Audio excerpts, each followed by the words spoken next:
Anybody that doesn't think that Max is one of the greatest racing drivers of all time, and certainly right now the number one driver of his era, obviously because of the run he's had with Red Bull and the confidence he now has with the team and the understanding and all the other factors that come into it. You know, they don't really know what Formula One is all about. This guy is sensationally good. It's a little bit like those white notes on the piano and the black notes in the octave. You would imagine there was a finite number of combinations that you could have, by now, human beings would have found in order to create harmony and major key, minor key, diminished seventh, whatever it is. You would imagine it's all been done by now, wouldn't you? But yet somebody else comes along and they create something beautiful. Sometimes it's very simple. And you think, wow, why has nobody else ever put those notes in that order before? Yeah. And it's the same with Formula One. It's exactly the same. And there's nothing hyper about Oscar. And that must be disconcerting as well for Lando, I would have thought. Because it's just like, yeah, don't worry, mate. Don't worry. You just do your thing, I'll do my thing. You can just see that sort of happening. And it's, and I don't think Lando, he can look at telemetry, he can look at a lot of things, and he can talk to his engineers. But I maintain, I'm not sure Lando understands fully why Oscar is so quick, or how he does it, let's put it that way. You said, Peter, that you think Lando Norris is McLaren's number one driver. Should he be?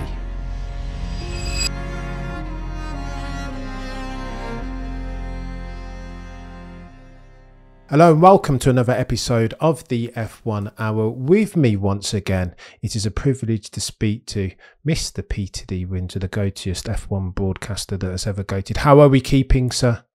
I'm very well, Cameron. You're always too kind. You're going to have to stop all this GOAT business. It has to be done, Peter. It's obligatory at the moment. It has to be done. Should we talk about some F1, sir?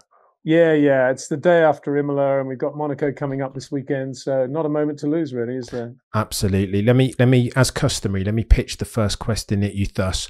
What do you think was the biggest story to come out of the Grand Prix, the Emilia-Romagna Grand Prix this weekend past?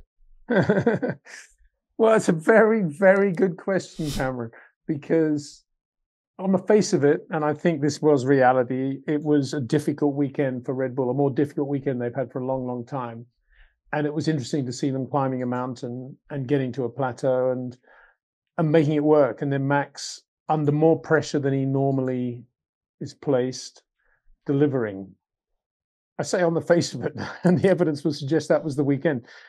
Waking up Monday and chatting to a few of my mates in various parts of the world, they're all saying, oh, it was all a stitch up. There's no way Max was under that much pressure, really. He was just doing it just because Red Bull had been told to tighten up the championship and make it look much more exciting than it really is. And he had the whole race in the bag from day one. And everybody knew that Lando would catch him on the line, but there's no way he would ever overtake him. And Max just did a brilliant acting job. Same in qualifying, going on about the toe. In reality, as we've already stated on my channel anyway, that even if he'd done his sector one time from the first run and combined that with his 2 and 3 on the second run, he still would have been on the pole. So, I don't know. If the whole thing was just sandbagging, then more fools we.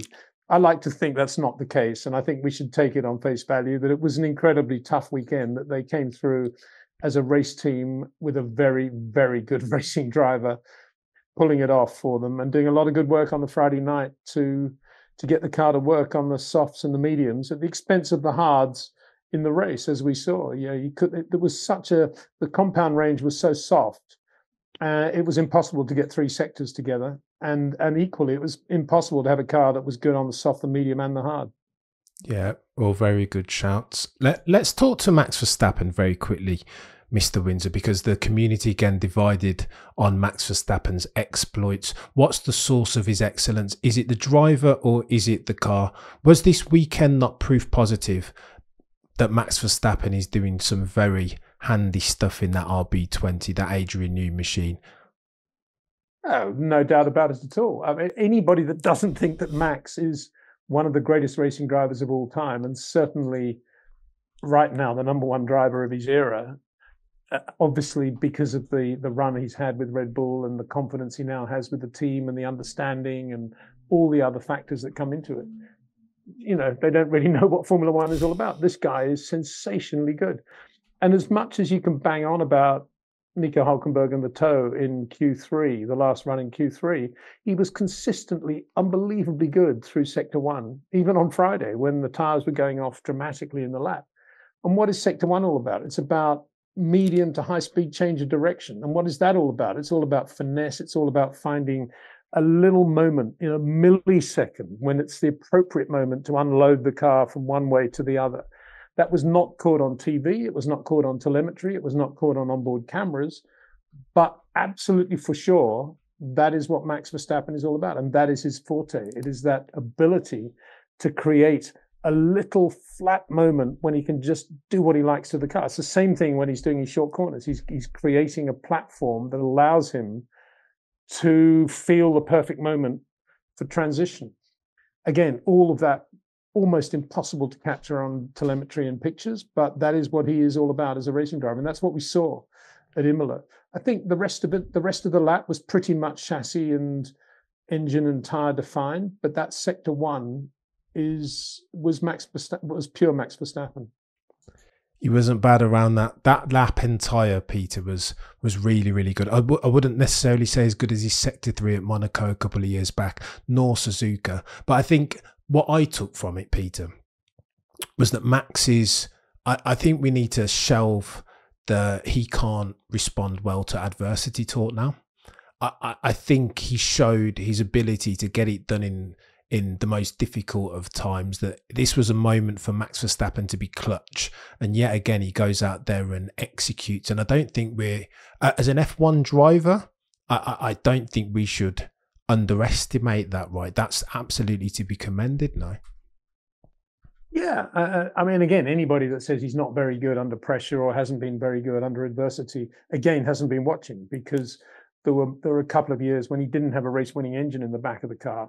And he was still driving beautifully to finish 6th or 7th or 5th. Same driver that he is today, except obviously has more experience and more confidence, even more confidence.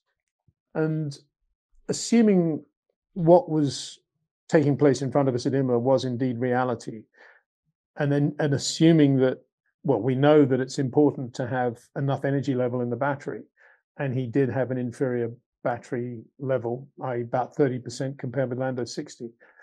Not making any mistakes over those last 6-7 laps, and indeed matching Lando's sectors 2 and 3 over the last 3 or 4 laps, and managing that race to the point where Lando only got into DRS, I think, on the last lap, when it was not much he could do anyway. Then that was a driver just brilliant under pressure. And what does that mean? What does that mean? Oh, he's got a cool head, low pulse rate. Yeah, for sure he's got those. What it also means, he has a basic structure to the way he drives that he can rely on, that allows his brain to be thinking of a lot of other things, strategy, managing the energy level, whatever it is. And it's all just happening because it happens in a very structured, scientific way. That is what Max is all about. I keep saying subtleness and feel and touch. Yes, he has that. But because he has that, he's then able to structure the lap and structure what he's doing in the cockpit in such a way that it clears his brain from all the other stuff. And so, of course, he handles pressure well, because really what he's really thinking about is feeling is the right foot, the left foot, the steering, and none of that ever changes, regardless of the pressure situation. Yeah. And that's what's so good about him. Yeah. And if he was a different sort of driver whose lap was dependent on braking absolutely as late as he possibly could and getting the power on absolutely as soon as he could, for sure, under pressure, he'd be making more mistakes. Yeah. Blimey, not bad. Good luck beating that dude in 2024 and beyond. He's formidable. Well, it would be, I mean, it would be fascinating, would it not, to see him in a Mercedes right now. It would be fascinating to see him alongside George in a Mercedes, just to see how the two compared.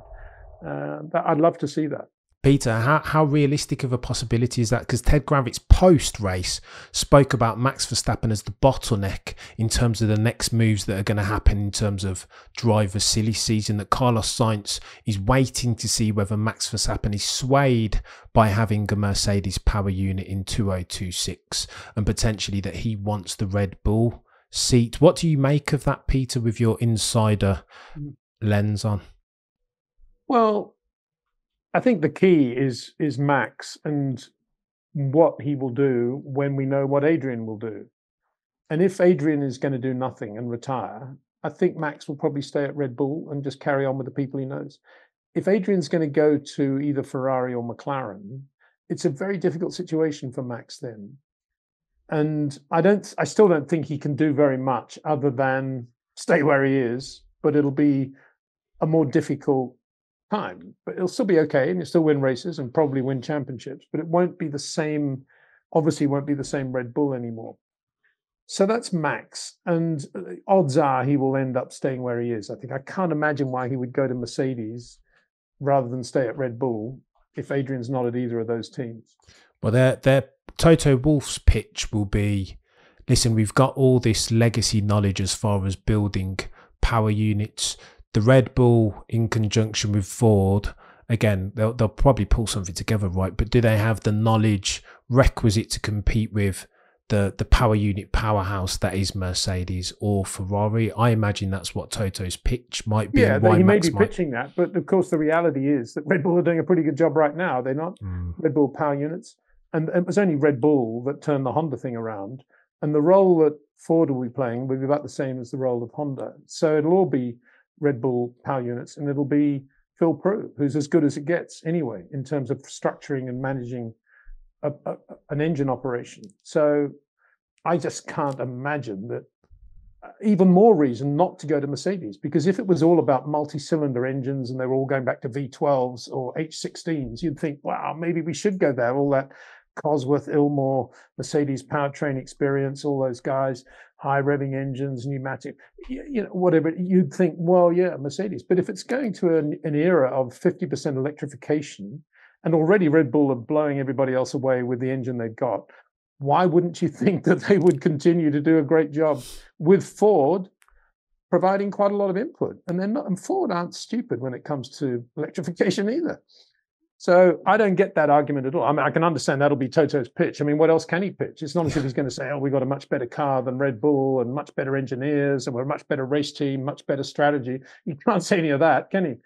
No. So, he can't even say, oh, and you'll have a much easier teammate to deal with because it'll be George Russell. So I don't understand what else he could say. I mean, that's all there is left. So, but in going back to Carlos Sainz, which was the main thing, Carlos has just got to hope that is hoping that he gets the best possible drive for his future.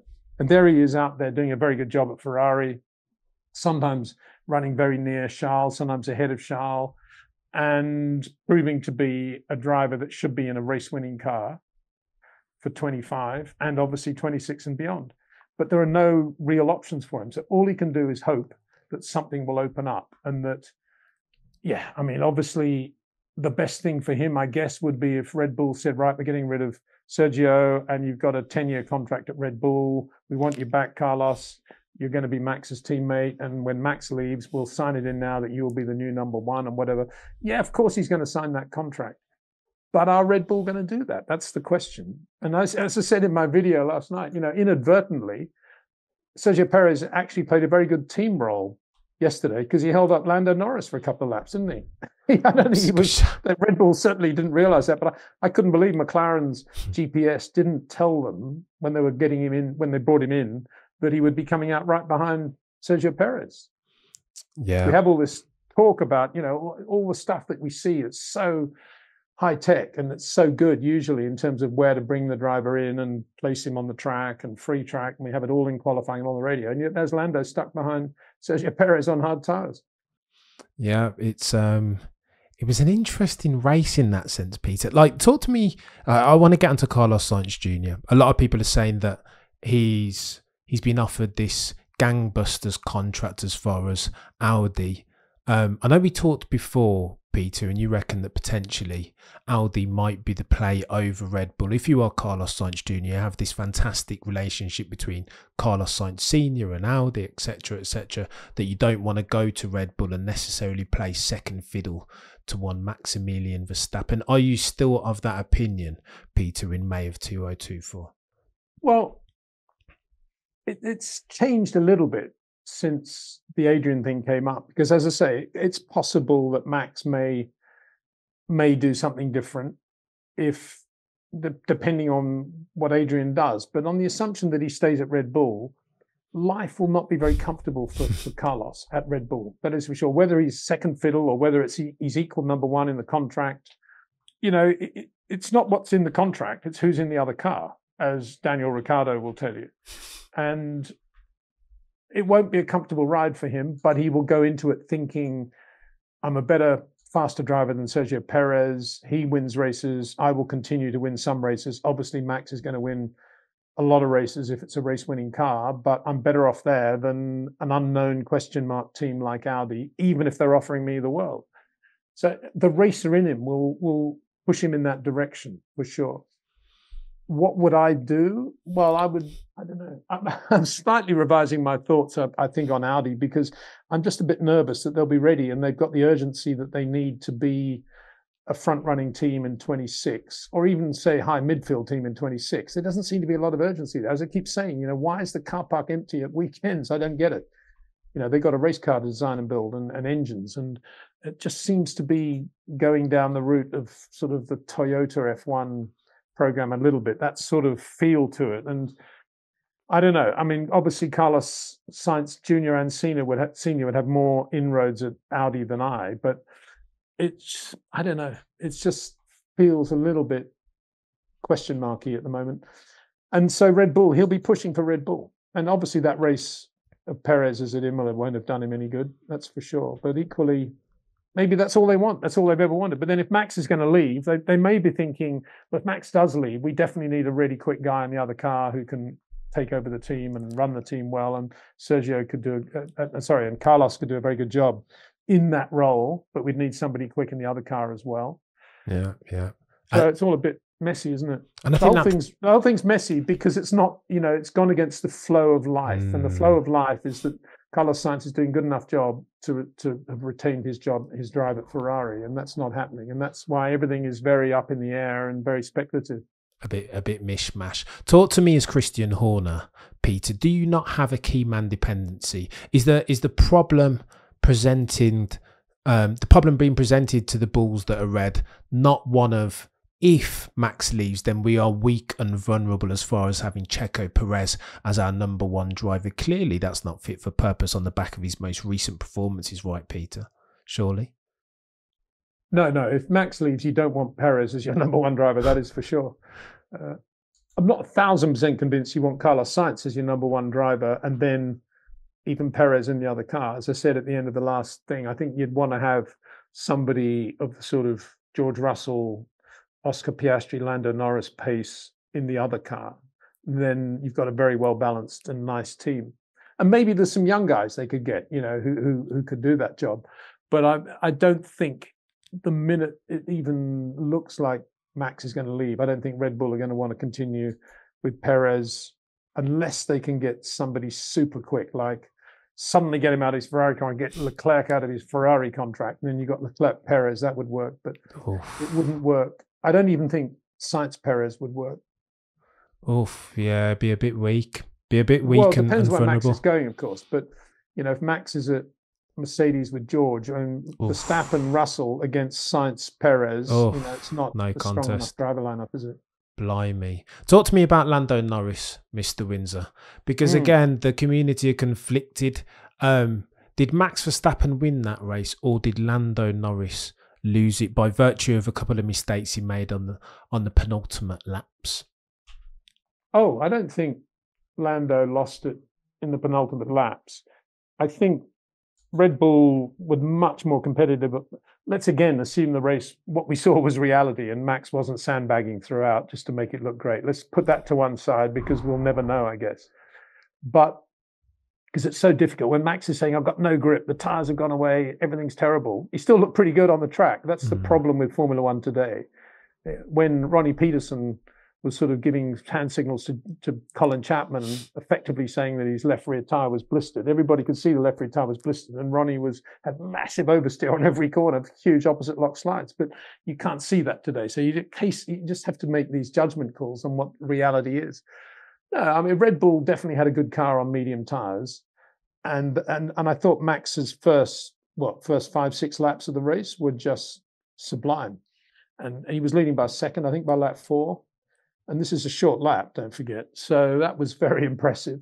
The problem was when they got onto the hard tire and the Red Bull, the changes they made on the Friday night, i.e. to take some downforce out of the car and get a bit more top speed into the car, were fine in terms of letting the reds, the soft and the medium tire breathe for qualifying in the first phase of the race. But it wasn't enough in terms of the normal downforce they have for the hard tire. So that's why Max was struggling on the hard tire. And by then, Lando was what? He was 6 seconds behind. Yeah. And that was partly the medium tire runs. And then it was partly Sergio Perez as well. And then he closed on him. And I don't think he made mistakes that lost him the race in the last 4 laps. I think what we saw was Max absolutely perfect sectors 2 and 3, despite Lando always having more top speed and having the advantage in sector 1. And that was very impressive how Max did that. And I think it was a case study in just driving slowly enough to keep the gap where it needed to be, just out of DRS reach, but not make any mistakes on tires that were going off. And obviously also with that battery issue as well. And that's what he did really well. I think Lando did just about everything really well. I mean, the only thing you got to say, he didn't look very happy after qualifying, and he did get beaten by Oscar Piastri. And that look on his face was good to see, because he should have been annoyed by that. He shouldn't, he's just won Miami. He should be the #1 McLaren driver, and he shouldn't be getting beaten in qualifying by the young Australian #2. And yet he was, and he was beaten by him. And so that was more significant, I think, in terms of the future than anything else. And Piastri is seriously quick, as we've been saying for quite a long time. This guy is, the one thing he does differently to Lando is he shortens the corners, and he has that feel, and he's been working at it for a long time. And he's got pretty much Lando's touch and feel as well. So on a given day with the same grip level on a pretty demanding circuit, Oscar's going to be a very difficult guy for Lando to beat. Go on then, Mr. Windsor. You hit on my very next point. I've been an Oscar Piastri naysayer for the longest time, thinking that Lando Norris would have speed and racecraft in hand over him. I walk that back massively after the Imola Grand Prix weekend that we've just witnessed, Peter, because I think Oscar Piastri's his pole lap in inverted commas was reflective of a future a champion in waiting, if ever I've seen it. You said, Peter, that you think Lando Norris is McLaren's #1 driver. Should he be? Well, I say that because, again, by the normal nature of things, he should be. He's just re-signed, or re-signed at the start of the year, back end of last year, on a long-term new contract with McLaren. He's been with that team from day one. Zach Brown's been supporting him with his dad, with Lando's dad, from Formula 3 onwards. So he should be the #1 driver there, shouldn't he? And Oscar should be the young pretender who's kind of almost there, learning from Lando. But it's not that. Oscar is a very, very quick race driver in his own right. And what I like about Oscar is that he's just so laid back and calm and laconic about everything. He's very Frank Gardner in a way, and to listen to him talk. And there's nothing hyper about Oscar. And that must be disconcerting as well for Lando, I would have thought, because it's just like, yeah, don't worry, mate. Don't worry. You just do your thing. I'll do my thing. You can just see that sort of happening. And it's, and I don't think Lando, he can look at telemetry, he can look at a lot of things, and he can talk to his engineers. But I maintain, I'm not sure Lando understands fully why Oscar is so quick, or how he does it. Let's put it that way. Yeah, Peter, I think you're onto something. Because Oscar's a classic example of a racing driver who's always been super quick in everything he's ever done. It's always been very natural and easy to him.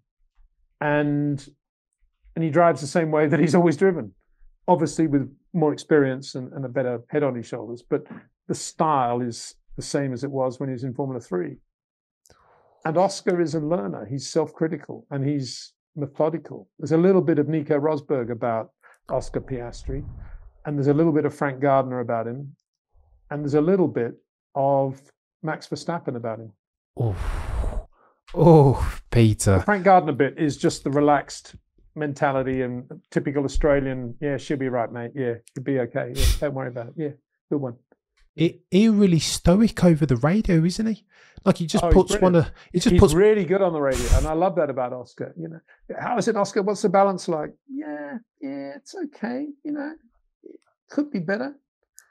I just think, wow, this guy's a racer, and I love that, and then that's just completely natural. You know, I'm sure he's like that in real life as well. He is when you chat to him. A long time since I've spoken to him, but he is very laid back, very willpower in the way he talks. Unbelievable. Where did they get him? Not that there's necessarily a correlation between being so stoic and then becoming a champion, but I don't know, Peter, at the moment. Well, it is a bit of an Australian characteristic that you get that with Steve Waugh, the Australian cricket captain, was very much the same. Regardless of the pressure, it was, oh yeah, all right, yeah, okay, yeah, should be right, mate. Yeah. Jeez. So yeah. It was nothing hyper about it. It was like defying everything that social media and hashtags tries to elevate in our faces. They're going in the opposite direction of yeah. Don't worry about it. It's just a motor race, mate. Yeah, it should be all right. I think that's wonderful. I love it. I'm a Chris big fan as well in that respect. I'm a massive fan. All of a sudden, I think if you're invested even in the hows and whys, there is a lot to be taken away from this weekend's race weekend. That bloody as far as Oscar Piastri's potential to be the one to challenge Max Verstappen. I think. I mean, the interesting thing, Cameron, I thought was that no matter what he did, there was no way he could pass Carlos Sainz, even though the Ferrari, if they were both in DRS in qualifying, very difficult to tell exactly what the top speeds were, because for some unknown reason, and I'm going to have a bit of a rant here, the FIA had the speed trap at the bottom of the hill before the double apex left towards the end of the lap, when they're still in seventh gear. I mean, what is that all about? Why have a speed trap there? That the speed trap is supposed to be a representative of top speed and terminal velocity. And it was miles slower than they were going into turn one at the end of that straight past the pits. And so I don't understand why they would do that. Probably historically it's always been there and nobody's ever thought about it. But I was talking to some of the team people today about that, and they all said, well, it's nothing to do with us, and we don't care anyway, because we never look at the speed trap. Yeah. We have all our own GPS, and we look at all our own numbers, and we know exactly what everybody's doing at any given moment. And so the teams don't. It's not an issue. So we, the media and all the fans, need to be complaining to the FIA about things like that, because because if we don't, nobody will, and they'll just carry on doing it. It's just completely illogical to me. Yeah. Anyway, even if you extrapolate those, it looks like Ferrari were about 4 to 5 kilometers an hour slower than McLaren and Red Bull at terminal velocity, which is a lot around Imola on a short lap. But that won't hurt them at Monaco, of course. So that's why you've got to say Ferrari, who are very good on the fast corners at Imola and pretty good on low speed change of direction as well, will be very, very good at Monaco. But it was interesting that even with that speed differential, Oscar with DRS could still not pass Carlos Sainz. And I don't know what that means really. It just means it's a really difficult circuit on which to overtake, and there's only one DRS anyway, and the rest of it's all sort of corners and funny things. The other thing, I know you're not asking this point, Cameron, but the other thing is Max was saying after the race that it's almost as if P2, P4 is a better place to be on the grid than 1 and 3 because of the curve on the track and what is the clean and dirty side of the grid because of that. And I've made this point several times, and I'd just like to make it again with you, which is that I think we should go back to the pole man deciding, once he's won the pole, which side of the race he wants to start on, which side of the road. Because Austin is a similar example, different thing, but in Austin it's such a short run up the hill there that if you're on the inside, it's actually better than being on the clean side of the road on the outside. So I think it's a thing we should have. And I was talking to the FIA about this, and they said, oh, it's impossible because we have to put all the sensors on the track. But I mean, just on the front row, if nothing else, you could possibly have 2. You could have 1 on the left, 1 on the right. Yeah. I think we should do it. And it'd be quite a fun thing, wouldn't it, after qualifying, to be saying to the pole man, okay, make your choice now. What's it going to be, inside or outside? And oh, yeah, wow, we're talking about this for the engine. I think we'll go here. I think it's quite a good bit of TV as well. Yeah. I really think they should do that. Because if you look at it, Lando actually makes the better start, doesn't he, off the line? He nails it. He absolutely nails it. Shades of Senna in 1990 at Suzuka there, Peter. like wanting to shift. Well, yeah. Yeah. And Ayrton had a point. He did have a Ayrton point. had a very good point. And here we are remembering Ayrton after all these years. Let's in his honor, let's bring that change into Formula One. Let's make it that you can decide, the pole man can decide where he wants to start from. I love that as an idea, Peter. But how amenable to change are the regulatory body, being the FIA? That hitherto they haven't presented as a body. No, I think they're very unamenable to change. Another thing they should do, I think, is ban pit stops in Formula 2. I don't think we should have pit stops in the feature race, because we nearly had some serious injuries in the pit lane yesterday because of the Marx Brothers type pit stops that the teams have to do with a limited number of personnel and not being able to put the wheel nut in the hub and everything else. And the pit stops look terrible. There's a propensity for things to go wrong. It was very, very fortunate that nobody was injured yesterday. And in Formula One, pit stop safety has improved massively over I think the last time somebody was injured was about 2017. I think Ferrari or some mechanic was injured in a pit stop. And we've done very well with safety, but that hasn't percolated down to F2. And F2 prides itself on mirroring the challenges of F1. We've got to have the pit stop because they do. You've got to have DRS, all these things. And it's wrong. It's not the same as a Formula One pit stop. It's just very dangerous. And particularly with 18-inch wheels, there's too much for those guys to have to lug around. And the Monaco pit lane is going to be even worse, as we know. Yeah. And it's too much to ask of those Formula 2 teams.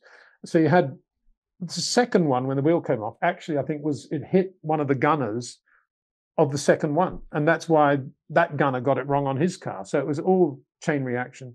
And I felt sorry for Oliver Burman too, stalling. And of course, that's a function of doing as much as he did over the weekend. He's jumping from a Haas Ferrari to an F2 car, very different clutch feel. And no excuse, because nobody else I saw stalled in the pit lane, but I've seen plenty of guys stall F2 cars. They're very, very fragile. It's another reason not to have these pit stops. Yeah. Because the guy did everything he needed to do to win that race. Yeah. Took the lead, pulling away, and the whole thing's just blown by something as stupid as that. His fault, ultimately, driver error, you got to say, but I think they need to stop pit stops in Formula 2. Do you think the onus is on Pirelli to build a tyre that does the full length of an F2 feature race? I'm sure they can do that if they really put their minds to it. Yeah, potentially, Peter. Do you think they overburdened Ollie Behrman then? It's a good point, isn't it? I'm one for saying these young guys should be able to do that, no problem at all. But if you think about it, he's obviously doing the Haas run. Then he's probably doing some Ferrari promotional work, Formula One promotional work, I would imagine, between F1 sessions. Then he's also practicing and qualifying the F2 car. Different clutch feel, very different. It's a lot. And I remember talking to Jules Bianchi when he was doing Force India F1 testing. And I think he was doing Renault World Series at that point. And I said, how do you feel doing the two? And he said, I could never do it at the same weekend. Forget it. There's no way I could do Renault and test the Formula One car in an official session in one weekend. It's too much. Wow. And Oliver's doing that. But I think it's okay. I'm a guy that grew up in the Jim Clark philosophy of racing. You need 4 laps to learn a circuit, and if you don't learn it in 4 laps, you shouldn't be a racing driver. Oh. So on that basis, you should be able to jump from one car to another, as Jimmy and plenty of guys did. Oh. Touring cars to Formula One to sports cars in one day, no problem. Different era though, Peter, right? Different era, and that's why I say it's kind of ridiculous that we have those pit stops, actually. Yeah. And those F2 cars are very fragile. I say fragile in terms of easy to stall, and you often see them burbling away on the grid, wondering if they're going to actually get off the line. And they're just fragile cars, and it's playing with fire to start mixing those cumbersome pit stops with it. Yeah, no, good shout. As we round third base, Peter, let me pitch 2 further questions at you. Super generous with your time as always, sir. Yeah, no worries. Significant statistical weekend for Max Verstappen. That was his 8th consecutive pole, equaling the record of Ayrton Senna da Silva. I want to say that was his 59th race victory. Now he has 30.7 win percentage, better than one Sir Lewis Carl Davidson Hamilton. What jumped off the page at me though, Peter, was the fact that that was Max's second win that race weekend. He spent a lot of time doing the 24 hours of Nürburgring on the sim as well, didn't he? So the night after quali, he put in some hours and a couple of hours before the race on Sunday. Peter, talk to me about, a lot of people are saying that this is the sim era now, that sim racing, that the technology is so modern that you lose a tenth if you haven't grown up in the sim, like a Max and a Charles and a George and a Lando, even, that these guys are learning and absorbing so much through the simulator and Fanatec and iRacing, etc., that you can't be an F1 driver, even the best F1 peddler, if you haven't had a similar upbringing. What do you make of that, Peter? Because again, the other side of it is that a Lewis Hamilton will say that I can't get the feel from the sim, so why even bother? It's a law of diminishing returns. On what side of that fence do you sit, Peter? I'm on the Lewis side with one proviso, and that is that I think the sim is today's novel. It's today's James Bond novel. And anything that the driver can do when he's out of the car that relaxes him, takes him into a different world where he can just enjoy what he's doing and be himself, is a good thing. The problem is if you start to take the whole sim thing too seriously, and as Lewis points out, start to think that it is the absolute mirror of driving a racing car, which it isn't. Quite plainly, it isn't. But what it is very good hand-eye coordination, keeps your brain sharp. It's presumably a lot of fun for these guys, otherwise they wouldn't be doing it. And so I think everybody overcomplicates it, and they try to build this bridge between the two and it's not necessary to do that. Just accept it for what it is. It's a bit of fun. Max knows his way around the Nordschleife, which is really good and it's cool. And I'd like to see what his hands and his eyes look like when he's actually doing the sim thing. But at the same time, I don't even imagine that it's anywhere near what he's actually doing when he's driving a Red Bull RB20. And anybody who thinks that it is kidding themselves, because as Lewis correctly says, it's all about driving a race car well on a track. It's all about managing dynamic weight, lots of different dynamic weights from lots of different planes and energies, and that cannot be simulated ever, I don't believe, on a sim. And of course, there's a big difference between iRacing and a Formula One sim anyway.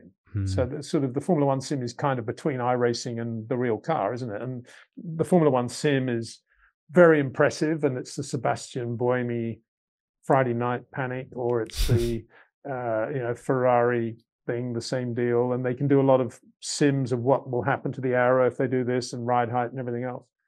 But even then, that's just pure science and numbers, which is great, and it's very accurate, probably. Well, obviously is accurate in the case of Red Bull, but it's not the driving of the car, because if it was, Sebastian Buemi would be jumping into the RB20 and going as quick as Max Verstappen, which he quite plainly wouldn't do.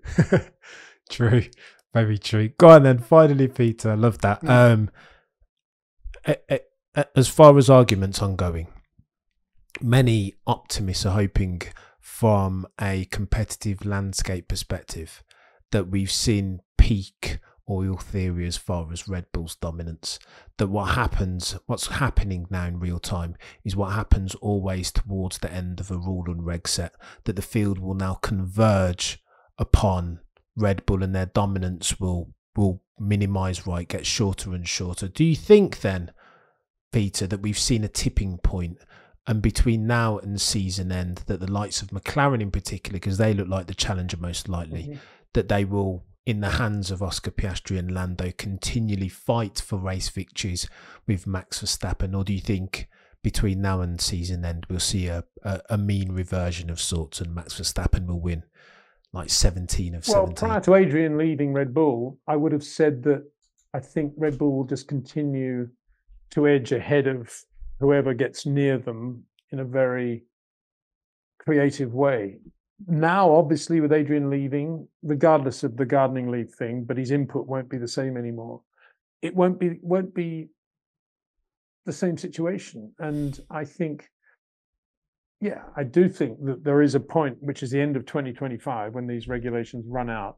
You think of that as a brick wall, then Red Bull, let's say, are probably 90% there in terms of filling that gap up to the top of the thing. And McLaren are probably at about 80% now, and Ferrari about 75%.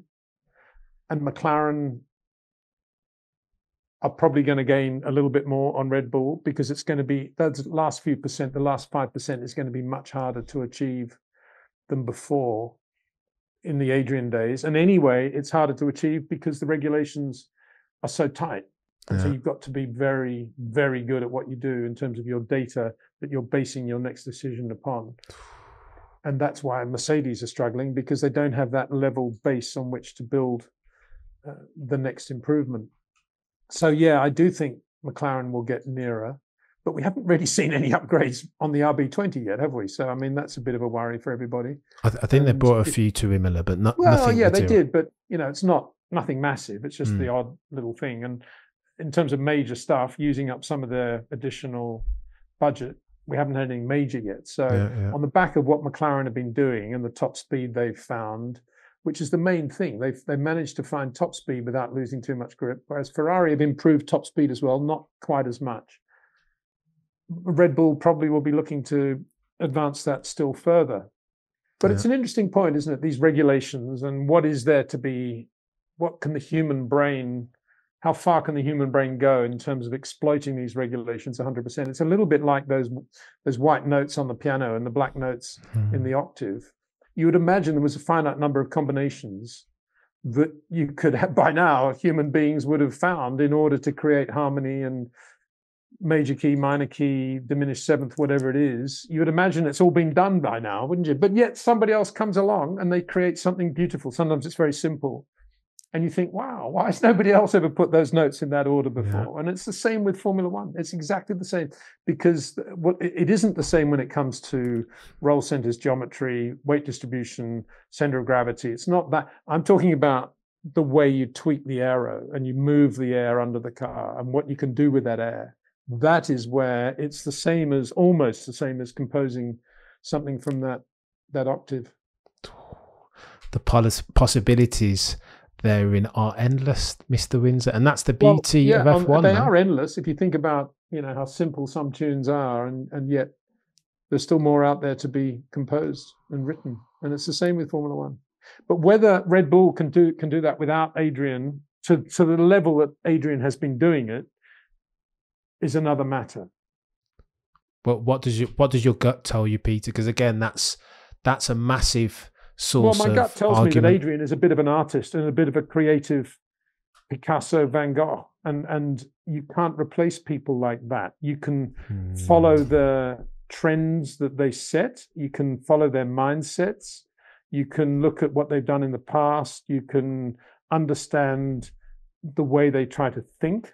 But one thing you can't do is emulate creativity that hasn't yet been born, because that is something that we human beings can't actually hold in our hands. It's something that's going to happen next. And creativity often happens as a result of something else.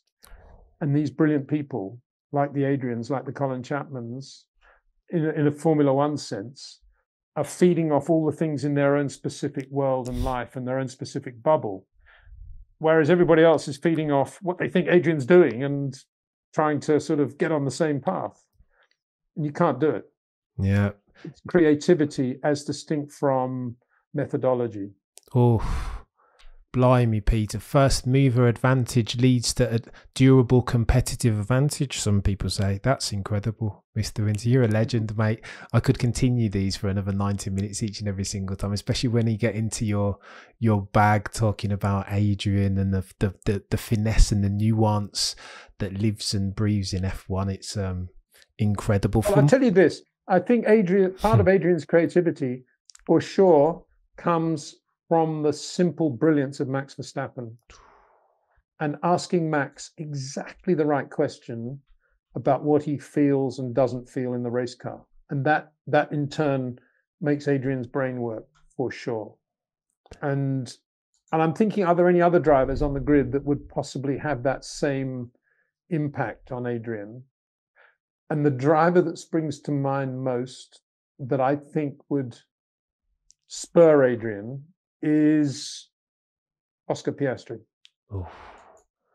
So I think Oscar's got a younger approach to driving and to life, Formula One life, but nonetheless has that innate feel to be able to distinguish between what's important and what isn't. So, yeah, I think with Charles, and if he goes to Ferrari with Charles and Lewis, Charles will try to be incredibly precise, but he'll probably be using a lot more words than Max has ever used. And Lewis will be sitting back and waiting to see what happens, but, you know, taking it easy, I think. Not easy physically, but taking it easy mentally, just to get his head around how Adrian Newey actually works. But again, he may warm to Lewis, because Lewis doesn't say that much either, does he, really? In a racing sense, he just wants the race car to work. And if it doesn't work, it's not working, you know, a bit like Max. Yeah. And he's probably just as good at Max as describing what the actual feeling is like and what he wants the car to do. Oh my gosh, Peter, the world awaits to see what Adrian Newey's next move is. Maybe McLaren are the favourites, the most likely potential outcome, but who knows? And especially when you consider that Mark Webber, manager of Oscar Piastri, was best man at Adrian Newey's wedding. Zach Brown and Adrian Newey, quite good friends, have been travelling back and forth to the Monaco Historic recently. It's who knows? Doesn't seem so long ago when Adrian, I was in the car when Adrian rang Rob Wilson in the road car, and he said, "Oh, we're thinking of looking at Mark Webber as the second driver at Red Bull. What do you think? Have you done any work with him, Rob?" Wow. And Rob said, "I haven't actually, no, but I've watched him, and I know Peter's watched him as well and knows him very well. And all I can say is I think he'll do a really, really good job, and you should probably go for it and sign him." Wow. So yeah, that's where it all started. Oh my gosh. On that bombshell, Peter. Super generous. Well, it's not a bombshell, it's just normal life, isn't it? But people don't know these stories that you're telling, Peter. It's insider info, and 90% of the population crave for that from F1. But because F1's so circle the wagony and defensive around its assets and its intellectual property as far as copyright, etc., we don't get access to this stuff, Peter. And again, that's why I say, for the avoidance of doubt, if you are not already subscribed to the Peter D. Windsor YouTube channel, what are you doing with your life? You don't get these type of stories or these insights anywhere. Now, I know Peter's been super humble, as he always is, and that's the endearing characteristic, right? And that's why you need to go forthwith immediately and go and subscribe to my friend and your friend's Peter Windsor YouTube channel. If you are not listening or following the Short Corners podcast, again, do the same, please. Incredible insights each and every single time. For the goatiest F1 broadcaster to ever have goated, Peter, you're an absolute legend, sir. Thank you so much for the time. Do me a favour, guys and girls, if you're watching on YouTube, be sure to like, comment and subscribe. If you're listening on a podcasting platform, follow and 5 stars. Por favor. I've been Cameron F1, and as always, between now and next time, remember to look but never stare.